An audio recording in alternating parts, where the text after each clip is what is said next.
Hey guys, I want to welcome you to the weekly Wednesday for the Financial Freedom newsletter, where every week, every Wednesday, we delve into something inspirational, motivational, something excerpt taken from the Financial Freedom weekly newsletter.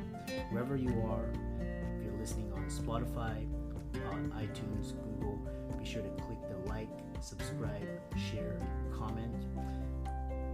And without ado, let's get into the show. Welcome, everybody, to this week's podcast episode for the Financial Freedom Podcast. I'm your host, Dr. Christopher Liu, and I talk about 4 different types of freedom: time, financial, location, health, and I'm always scouring the globe looking for entrepreneurs on the cutting edge, doing fascinating things and changing the world. So today I have Quentin West, and what's really interesting, he dubs himself as an Airbnb millionaire and a life business coach. And Airbnb is this fantastic phenomenon over the last 10 years. It's changed everything. So, and today is going to be talking all about Airbnb arbitrage, how to use Airbnb. And with that, welcome Quentin to the show. Welcome. Thank you, Dr. Liu. Appreciate you having me, and thanks for the intro. Yeah, all my friends call me Chris. And, so tell us more about your story, your background, your company, and we'll go from there. Yeah, absolutely. So I started off in Airbnb more off of necessity. I had a property that I purchased with an FHA loan, and I used my real estate commission because I was a real estate agent at the time to put down on that property. So I only had around $1,500 in a down payment to get started. And I moved some of my furniture from where I dropped out of college a couple years before into the house, so I'd have furniture to stay with. Long story short, I couldn't make my payments. Real estate sales just didn't pick up well enough for me to live off of and also make my mortgage. So I moved back in with my parents, and a friend of mine at the time was operating a property he inherited on Airbnb, and he was making pretty decent money. So I thought, well, I've already got the furniture here in the home. I've got this house that I'm not living in anymore. So I may as well try to Airbnb it and see if that becomes successful. So it absolutely did succeed. The very first month I profited $1,000, and then the month after that I profited $1,500. And since then, that property has made consistently $1,000 to $1,500 or more in profit every single month. That's where I kind of got my foot in the door.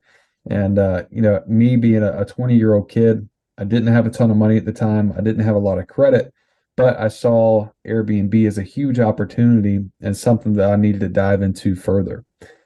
So after I saw that great success with that first house, I was searching the internet day and night, trying to figure out creative ways to get other properties.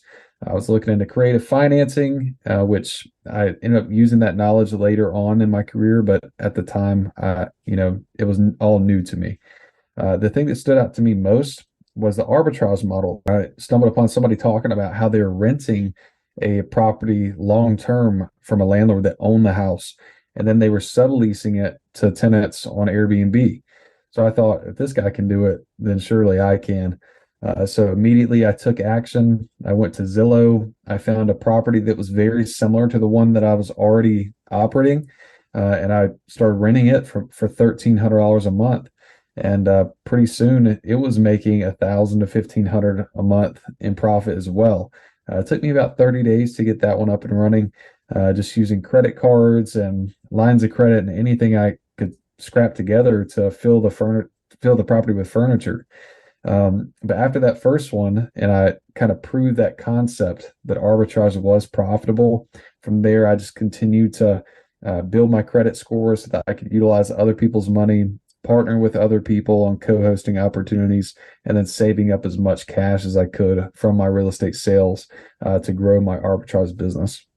Yeah, really interesting. Like I said, Airbnb's opened up a ton of opportunities, and it's especially for the arbitrage, and especially during the 08 financial crisis, it helped people rent out their homes, stay in their homes. Yeah, and now it's this awesome platform. It's marketing. It can be experiences. So you talked about arbitrage. There's other ways of making money, and one of those is co-hosting. So tell us how that works. Yeah, so I got into co-hosting and right now we manage about five other properties for other people.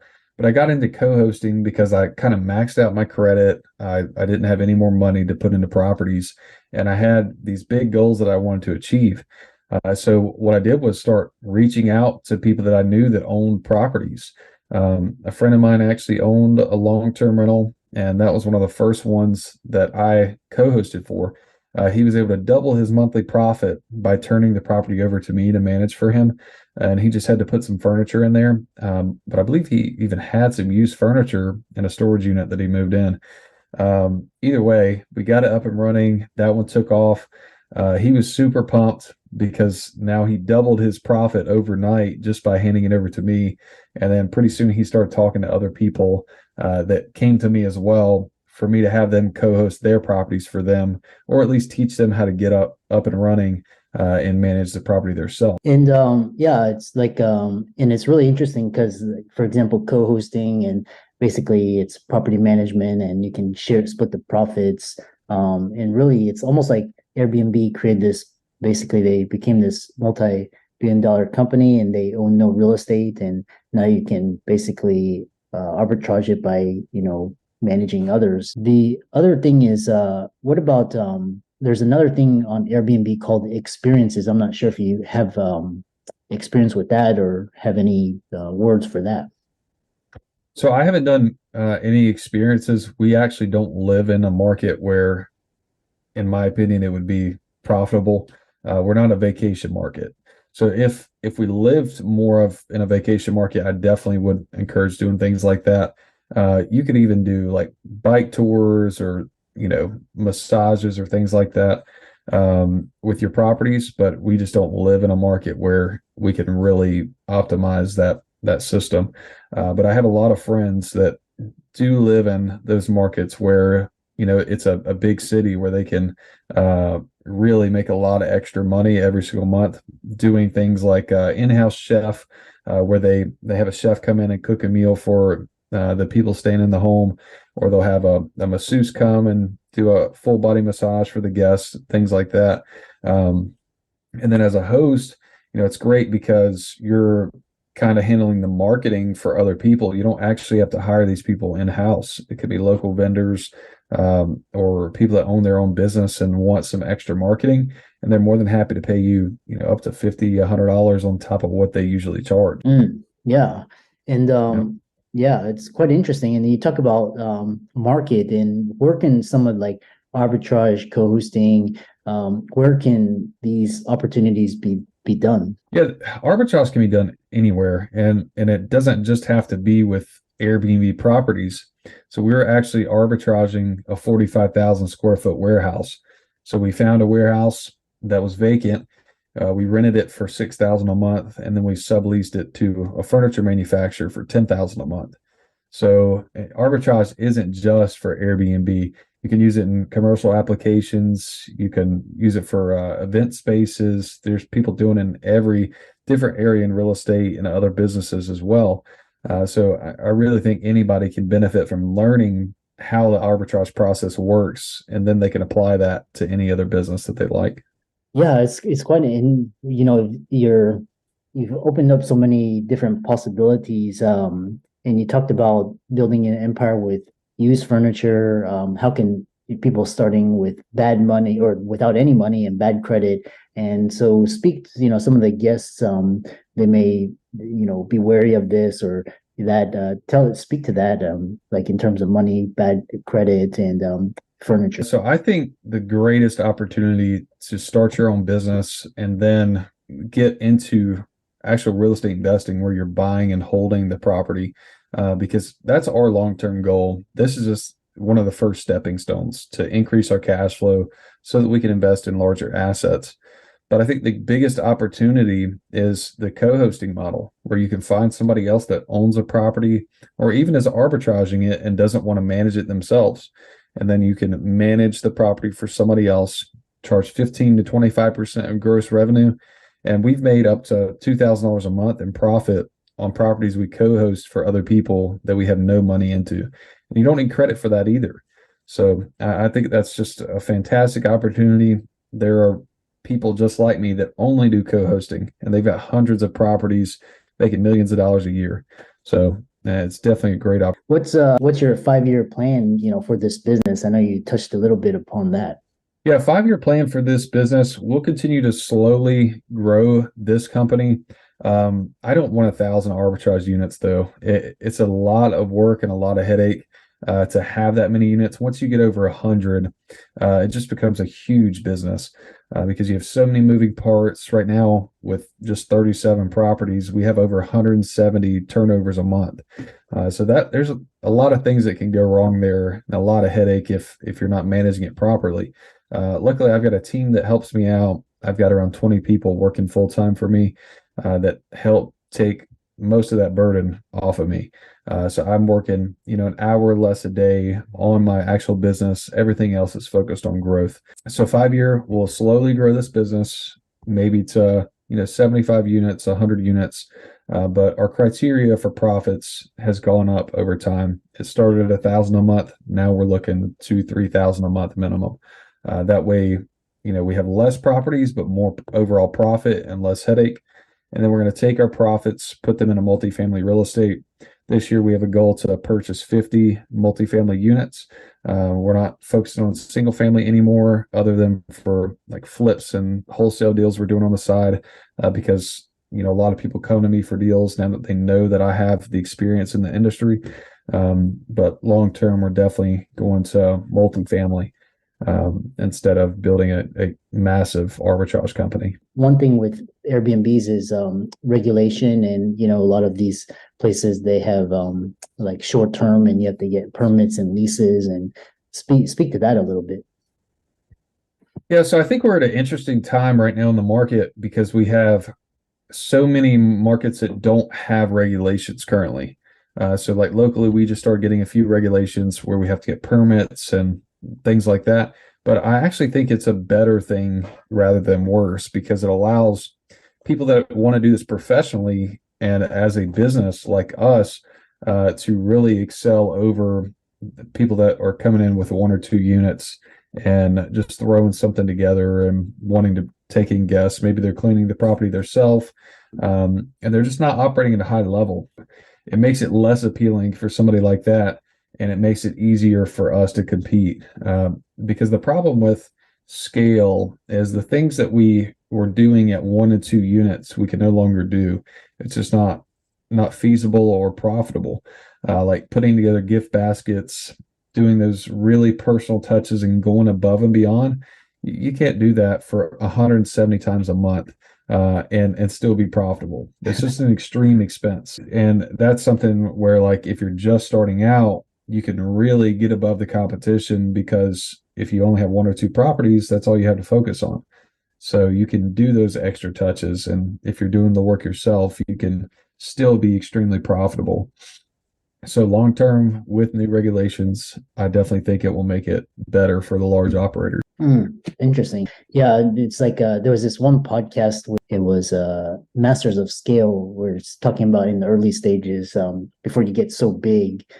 If you're big, you have to use like software and systems to scale. Yep. But and then when you're first starting, you do things that don't scale, like where you're talking about, like those extra touches. How is your acquisition strategy changing in light of this economic uncertainty, recession, interest rates, all of that?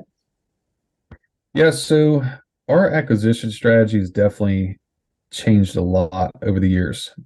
I think when new hosts first start out, they have the tendency to go towards the hot markets, the ones that everybody's talking about: Dallas, Houston, Austin, Phoenix, Scottsdale, Atlanta, all those markets that everybody talks about in the media.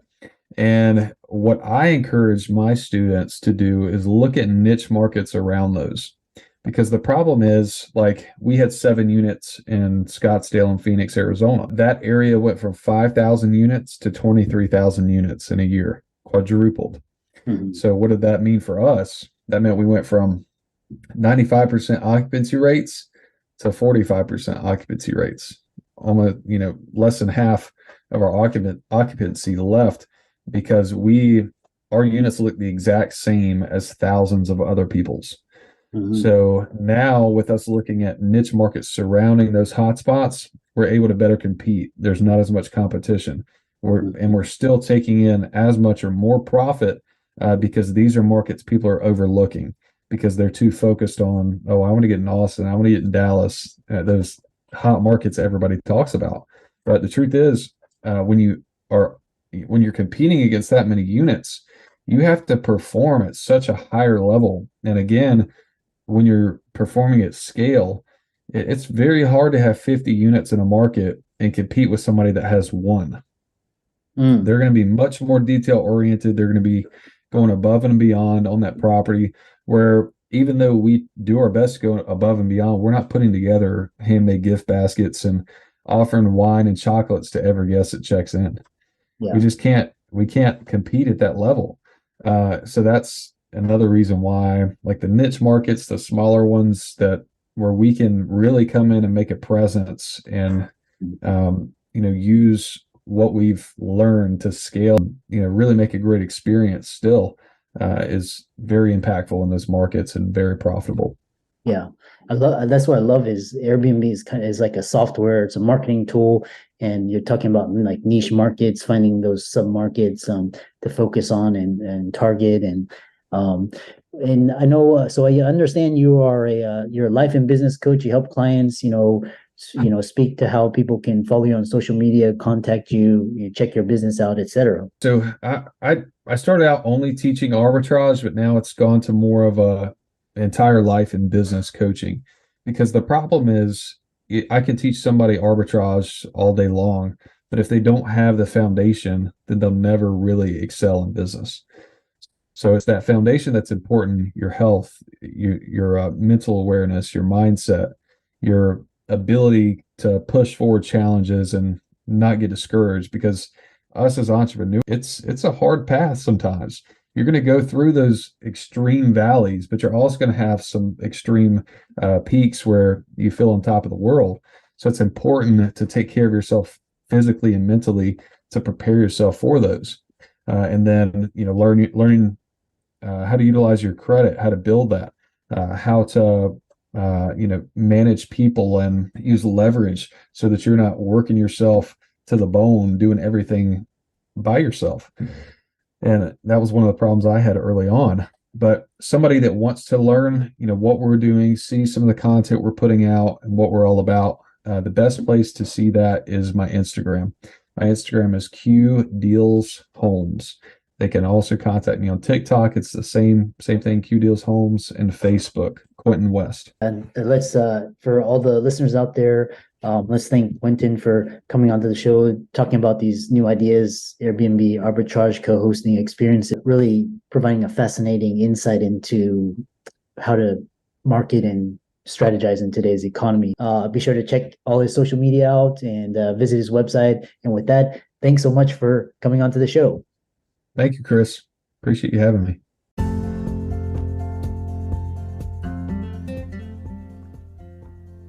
I hope you really enjoyed that wonderful, inspirational, motivational piece. Again, wherever you are listening, if you liked it, be sure to like, comment, share, subscribe. We're on everywhere: Spotify, iTunes, Google, Amazon, Audible. And without much ado, be sure to thank this show's sponsors, and we'll see you next time.